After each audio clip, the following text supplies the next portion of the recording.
खाने मैले हेर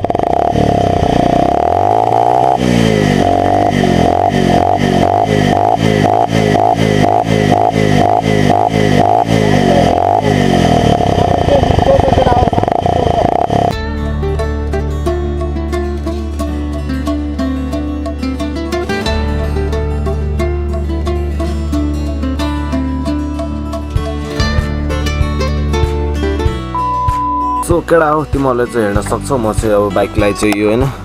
पुरा यो एक्जस्ट चाहिँ अब रेडबुलको बट्टाको बनाउने वाला छु केटा हो एक्जस्ट चाहिँ अनि तिमीहरू हेर्न सक्छौ मैले चाहिँ बाइकलाई पुरा वास हानिसकेँ यस्तो स्पेसल देखिरहेको छ आज बाइक आमामामा भनेर साध्य छैन बाइक है अनि यो रेडबुलको बट्टाले चाहिँ आवाज कस्तो दिन्छ 150 पल्सरमा चाहिँ भन्ने कुरा तिमीलाई म यो भिडियोबाट देखाउन खोज्दैछु अनि केटाहरूले हिजोभन्दा आज धेरै सपोर्ट छ आजभन्दा भोलि धेरै सपोर्ट होला भनेर म चाहिँ केटाहरूलाई बाइक मोडिफिकेसनको बारेमा चाहिँ थोरै भिडियो लिएर आएको छु केटा हो सपोर्ट गर्नुपर्छ अब तिमीहरूले मलाई हेरै त ल अब कस्तो आउँछ साउन्ड केटा हो हेर ल यो साउन्ड चाहिँ यो रियल साउन्ड चाहिँ यो रेडबुल कस्तो आउँछ है त म चाहिँ अगाडि काटिसकेँ पछाडि केही छैन अनि जोस् अब मैले लगभग यतिमा राख्नु यहाँ यतिमा टाँसौँ कि यतिमा